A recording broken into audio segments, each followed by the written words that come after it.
Good morning, students. Let us start our chapter 8 in history, class 8, Women, Caste and Reform. So here we discuss about the situation in the past of women and what changes have been taken today. So let us start. Have you ever thought of how children lived about 200 years ago?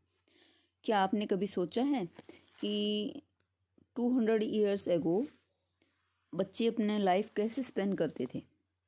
और mostly जो आज की दिन situation है वो क्या है कि जो मोस्टली फैमिलीज़ हैं उनमें गर्ल्स एजुकेशन गेन कर रही हैं एट प्रेजेंट सिचुएशन में, स्टडी कर रही हैं बॉयज़ के साथ and on growing many of उनमें से बहुत सी मतलब जो गर्ल्स हैं वो कॉलेज भी ज्वाइन करती हैं, यूनिवर्सिटी ज्वाइन करती हैं and take job after that and they have to be adults before they are legally married. अब मोस्टली गर्ल्स लीगली शादी भी करती हैं एंड अकॉर्डिंग टू लॉ के according they can marry any one like they like. अब law ने हमें ये परमिशन गिव की हुई है कि वो जिसके साथ चाहें शादी कर सकते हैं from any caste any community, किसी भी कास्ट से हों और किसी भी कम्युनिटी से हों. And widows can remarry too, widows भी अब रीमैरी कर सकते हैं according to law. All women like all man can vote and stand for election, यानी कि वुमेन्स को हर वो राइट दिया गया है जो पहले मैन डोमिनेटिंग सोसाइटी को मिलता था. वीमेन यहाँ पर वोट डाल सकती है, इलेक्शन में खड़ी हो सकती है वोट इलेक्शंस के लिए. Of course these rights are not actually enjoyed by all. पहले ऐसा नहीं होता था, जो पास्ट के टाइम में ऐसी सिचुएशन नहीं थी. These rights are not actually enjoyed by all. Poor people have little or no access to the education, कि जो गरीब लोग थे उनके पास कोई ऐसी मतलब हम कह सकते हैं एजुकेशन की एक्सेस नहीं थी उनके पास, और वो बहुत कम एजुकेशन गेन वगैरह पाते थे. बहुत सी ऐसी फैमिलीज़ हैं जिनमें औरतों को कॉलेज या स्कूल भेजा ही नहीं जाता था, can not choose there husband. और बहुत सारी फैमिली ऐसी भी थी जिसमें क्या ये परमिशन नहीं है कि वो अपने हस्बैंड को चूज़ कर सकें. 200 years ago things were very different. Most children were married off at an early age. जो पास्ट की बातें हैं देखिए उसके अकॉर्डिंग क्या है कि 200 ईयर्स को बहुत सारी चीज़ें डिफरेंट थी कि बहुत सारे बच्चे married off an early age, बहुत से बच्चों की शादी छोटी एज में ही हो जाती थी. Both Hindu and Muslim man could Mary more than one wife, कि हिंदू और मुस्लिम मैन क्या करते थे, एक से ज़्यादा शादियां कर लेते थे. In some parts of the country widows were praised if they choose death by burning themselves on funeral pyre of their husband. अब बहुत सारी ऐसी फैमिलीज़ थी जो प्रेज करते थे यदि कोई लेडी विडो हो जाती है और वो अपने हस्बैंड की डेथ होने पर उसके फ्यूनरल पायर में ही अपनी मतलब कह सकते हैं जान दे देती थी, या कह सकते हैं साथ में बर्न हो जाती थी वो अपने हस्बैंड की डेड बॉडी के साथ ही. Women who died in this manner, जो वुमेन इस तरह से अपनी मौत को चुनती थी, वेदर विलिंगली और अदरवाइज, या तो विलिंगली या फिर परिवार के कहने से, बर्डन से, तो ऐसी लेडी को क्या कहा जाता था, was were called sati, means विचुअल वुमेन. जो सती की डेफिनेशन यहाँ पर गिवन है, आप इसको अंडरलाइन कर लीजिएगा कि ये यहाँ से स्टार्ट है बेटा. Some parts country widows were praised here totally. Understand? Okay. Yes. Women's right to property were also restricted. अब पास्ट में क्या होता था कि विमेंस को प्रॉपर्टी राइट भी नहीं था, उनको प्रॉपर्टी उनके नाम पे नहीं होती थी. Besides, most women had virtually no access to education. इसके अलावा उन्हें तो एजुकेशन गेन करने का भी राइट नहीं था. In many parts of the country people believe that if a women was educated she would become a window, कि बहुत से पार्ट में कंट्री के इंडिया में क्या बिलीव था, ये विश्वास था कि जो वीमेन है अगर वो एजुकेशन गेन करती है तो वो क्या बन जाएगी, विडो हो जाएगी. ये ऐसी धारणा उनके माइंड में थी. चलिए differences between men and women were not the only one in society. कि मैन और वीमेन में जो डिफरेंस है सोसाइटी में, केवल यही चीज़ नहीं दिखाई गई है. मोस्ट रीजन्स में people were divided along lines of caste. Caste के बेस पे भी बहुत सारे लोग डिवाइडेड थे. Brahmans and Kshatriya consider themselves upper caste. Brahmans और क्षत्रिय अपने आप को अपर कास्ट से बिलोंग करते थे. Others such as traders and money lenders. जो ट्रेडर्स हैं, व्यापारी हैं, मनी लैंडर्स, ओपनली वो अपने आप को वैश्य कहते थे. Second group of people were placed after them. Then came peasants and artisans such as weavers and potters. They are referred as shudras. उनको रेफर्ड किया गया है शूद्रास के रूप में कि किसान, आर्टिशंस और काम करने वाले जितने भी हैं, वीवर्स, पोटर्स, वो सभी शूद्र हैं. एट द लोवेस्ट रंग वर दोज, सबसे छोटा यानी कि फोर्थ जो ग्रुप माना जाता था सोसाइटी के अंदर, who labour to keep cities and village clean. Cleaning का काम करने वाले लोगों का माना जाता था. And work at job that upper caste considered polluting. और ऐसे काम करते थे वो जो जिसको अपर कास्ट ऐसा सोचती थी कि वो पोल्यूटिंग वर्क है. And this is it could be lead to the loss of caste status. इसकी वजह से कास्ट स्टेटस में बहुत ज़्यादा लॉस होता था. The upper caste also treated many of these groups at the bottom as untouchable. जो अपर कास्ट के लोग हैं वो उनको ट्रीट करते थे इन ग्रुप्स को जैसे कि वो बिल्कुल बॉटम में हैं, नीचे हैं, तलहटी में, या फिर कहें कि अनटचेबल हैं वो. They were not allowed to enter temples. उनको अलाउ नहीं किया जाता था कि वो एंटर करें टेम्पल्स के अंदर. Draw water from the well, कुएं से पानी निकालें.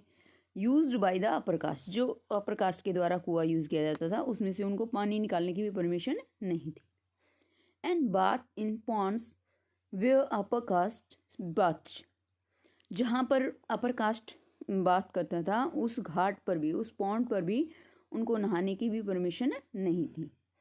दे were seen as inferior human beings. उनको ऐसे देखा जाता था कि वो इन्फीरियर ह्यूमन बींग्स हैं. Over the 90s and 20th century many of these norms and perception slowly change. कि 19th-20th सेंचुरी तक आते आते बहुत सारे ये नॉर्म्स जो हैं, सिद्धांत जो हैं, परसेप्शन जो नज़रिया है लोगों का, वो काफ़ी चेंज हो गया. Late us see how this happen. चलो हम देखते हैं कि ये सारे चेंजेस कैसे आए. Working towards change. From the early 19th century, we find that debates and discussions about social customs and practices taking on a new character. कि हमने 19th सेंचुरी में देखा कि बहुत सी डिबेट्स और डिस्कशंस हुए सोशल कस्टम्स के रिगार्डिंग, जो प्रैक्टिसेस हो रही थी उनके रिगार्डिंग, और नई नई चीज़ें हमारे सामने आती हैं. One important reason for this was the development of new forms of communication. सबसे पहला इम्पोर्टेंट रीज़न यहाँ पर है कि जो डेवलपमेंट चाहिए हमें न्यू फॉर्म्स में, किसके, कम्युनिकेशन के. For the first time books, newspapers, magazine, leaflets and pamphlets were printed. कि सबसे पहला डेवलपमेंट हमारे सामने तब आता है कि जो चीज़ें पहले हैंड रिटन होती थी वो चीज़ें अब हमें प्रिंट फॉर्म में मिलने लगी थी 19th सेंचुरी में. जैसे कि बुक्स हैं, न्यूज़पेपर्स हैं, मैगजीन्स हैं, लीफलेट्स हैं और पैम्फलेट्स हैं, ये सभी प्रिंट होने लग गए थे. These were far cheaper and far more accessible than the manuscripts that you have read about in class 7. 7th class में आपने पढ़ा था कि मैन्यूस्क्रिप्ट्स हैंड रिटन होते हैं और बहुत ही मुश्किल से लोगों तक पहुंच ही नहीं सकते हैं. सो यहाँ पर ये सभी लोग उसको रीड नहीं कर सकते हैं मैन्यूस्क्रिप्ट्स को.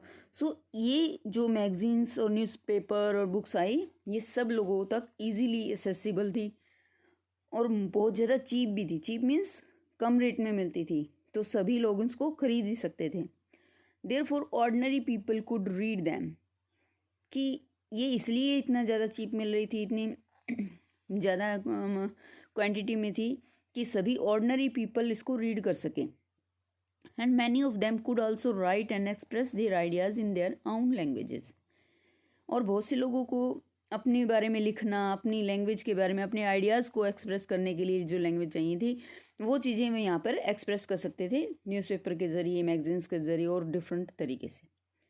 All kind of issues like social, political, economic and religious issues could now be debated and discussed by men. अब यहाँ पर डिस्कस किए जा सकते थे, डिबेट किए जा सकते थे मैन के द्वारा and sometimes by women as well, कि औरतें भी इसमें अब भागीदारी दिखा रही थी। In the new cities the discussions could reach out to a wider public, कि डिस्कशन जो है अब ये बड़े लेवल पर किया जा रहा था पब्लिक के द्वारा। They and could become linked to movement for social change, और धीरे धीरे ये उस मूवमेंट से जुड़ गया जो कि सोशल चेंज करने के लिए मूवमेंट चलाई गई थी।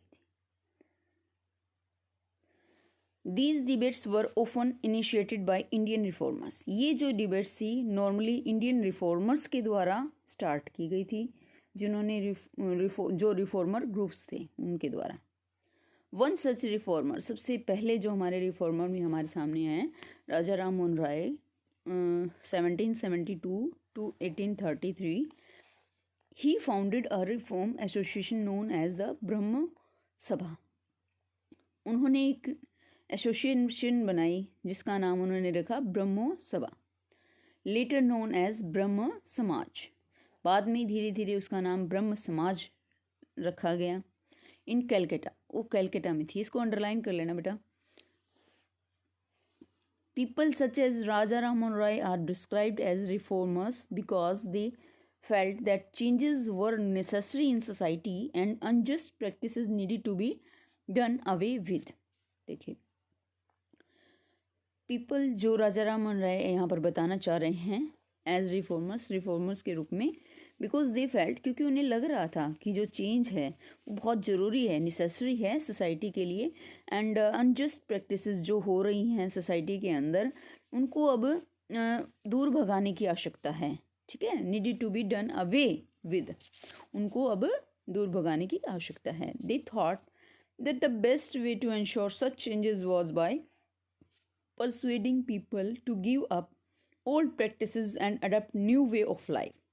अब वो ऐसा सोचते थे कि बेस्ट तरीका ये है कि इंश्योर कर दिया जाए, किस चीज़ को इंश्योर कर दिया जाए कि जो चेंजेस हैं, बदलाव हैं, वो लाए जाएं सोसाइटी के अंदर, पीपल को परसुएड करके, मना करके, to give up old practices, कि वो ओल्ड प्रैक्टिसेस को अब छोड़ दें, adopt a new way of life, नए तरीके से अपनी लाइफ को स्पेंड करें। So here this is the picture of Raja Ram Mohan Roy. Ram Mohan Rai was keen to spread the knowledge of Western education in the country and bring about greater freedom and equality for women। राजा राम मोहन राय जी बहुत ज़्यादा कीन interested थे किस चीज़ के लिए, वो knowledge spread करना चाहते वेस्टर्न एजुकेशन के लिए। कंट्री में जो वेस्टर्न एजुकेशन थी वो उनको बहुत अच्छी लगती थी क्योंकि इसमें बहुत सारी अच्छी चीज़ें थी। And bring about greater freedom and equality for women, और बेसिकली ग्रेटर फ्रीडम वो शो करती थी, इक्वलिटी शो करती थी वीमेन की सोसाइटी के अंदर। And he wrote about the way women were forced to bear the burden of domestic work. अब यहाँ पर वो लिखते हैं वीमेंस के बारे में कि उनको फोर्स किया जा रहा है कि वो डोमेस्टिक वर्क का सारा बर्डन अपने ऊपर लें, कन्फाइंड टू द होम, घर में ही सीमित रहें और किचन में ही सीमित रहें, and not allowed to move out and become educated, और घर से बाहर ना जाएं और एजुकेशन बिगेन ना करें। So changing the life of widows, उन्होंने एक बदलाव लाया किसके अंदर, जो विडोज़ की लाइफ थी उसके अंदर। कैसे?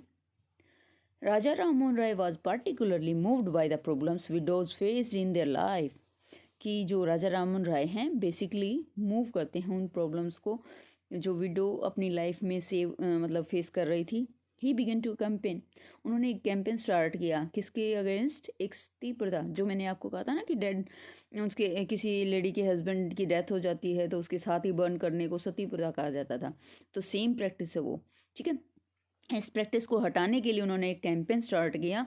Raja Ram Mohan Roy was well versed in Sanskrit, देखिए वो काफ़ी अच्छी नॉलेजेबल पर्सन हैं, उन्हें डिफरेंट लैंग्वेजेस आती हैं, Sanskrit, Persian and several other Indian languages and European languages too। ठीक है, he tried to show through his writings that the practice of widow burning had no sanction in ancient text। उन्होंने अपनी बात को prove करने के लिए एंशिएंट टेक्स्ट का सहारा लिया। उन्होंने कहा कि एंशिएंट टेक्स्ट में भी ऐसा कुछ नहीं लिखा हुआ है कि विडो को अपने हस्बैंड के साथ बर्न कर दिया जाए। सो इस चीज़ को फेवर करने के लिए उन्होंने एंशियंट टेक्स्ट के प्रूफ दिए। By the early 19th century, as you have read in chapter 7 में आपने जैसा पढ़ा है 19th सेंचुरी में, many British officials had also begun to criticise Indian traditions as customs, कि ब्रिटिश ऑफिशियल्स जो थे उन्होंने क्रिटिसाइज़ किया है इंडियन ट्रेडिशंस को, कस्टम्स को, and they were therefore more than willing to listen to Raja Rammohun Roy, who was reputed to be the learn man, and in 1829 sati was banned. This is the very important date, you have to learn that कि सती प्रथा कब ban हुई, 1829 में। सो यहाँ पर हम कह रहे हैं कि they were therefore more than willing to listen to Rammohan Roy, उन्होंने इसलिए जो ब्रिटिशर्स थे उन्होंने भी इस चीज़ को सुना और एक्सेप्ट भी किया वो, क्योंकि राजा राममोहन राय क्या थे, एक बहुत ही रेपुटेड पर्सन थे, लर्नड मैन थे। That's why the strategy adapted by Raja Rammohन Roy was used by later reformers as well। जो स्ट्रेटजी अडेप्ट की थी राजा राममोहन राय जी के द्वारा, वो बाकी सभी रिफॉर्मर्स ने भी अडेप्ट की। Whenever they wished to challenge a practice and seemed harmful, जब भी किसी रिफॉर्मर ने देखा कि कोई प्रैक्टिस बहुत ज़्यादा हार्मफुल है, चैलेंजिंग है, they tried to find a verse or sentence in the ancient sacred text। तब उन्होंने उस एंशियंट सेक्रेड टेक्स्ट का सहारा लिया अपने पॉइंट ऑफ व्यू को रखने के लिए। They then suggested that the practice as it existed at present was against early traditions, कि उन्होंने यही सजेस्ट किया कि जो प्रैक्टिस अब चल रही है प्रेजेंट में वो अगेंस्ट है किसके, अर्ली ट्रेडिशंस के। So this is the picture, let us see. Hook swinging festival. What is this? In this popular festival, devotees underwent a peculiar form of suffering। एक अलग तरीका का सफरिंग है यहाँ पर, as part of ritual worship, जिसमें ritual worship है, पूजा भी कह सकते हैं एक तरह की, with hooks piring through their skin। अपनी स्किन में वो हुक पायर करवाते थे, गट लगवाते थे hook, and swung themselves on a wheel, एक व्हील के ऊपर वो लटकते थे।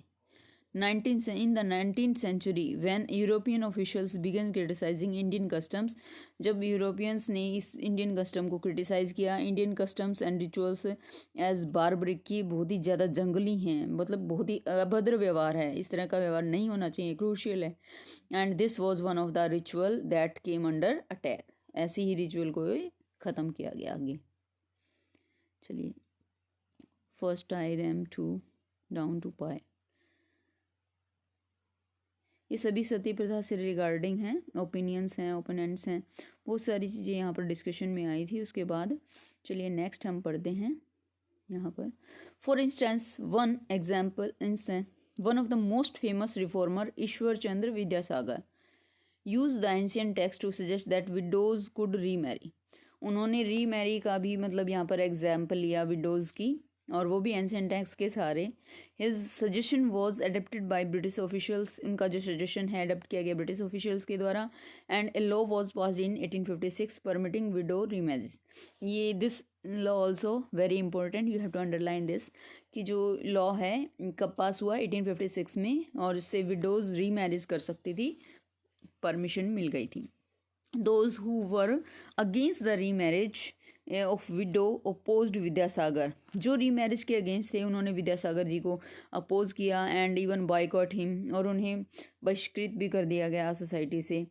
And by the second half of the 19th century the movement in favour of widow remarriage spread to other parts of the country. Second half में 19th century के मतलब ये जो मूवमेंट थी बहुत ज़्यादा कंट्री के डिफरेंट पार्ट्स में भी स्प्रेड हो गई। And in the Telugu speaking areas of Madras presidency Veeresalingam Pantulu formed an association of widow remarriage.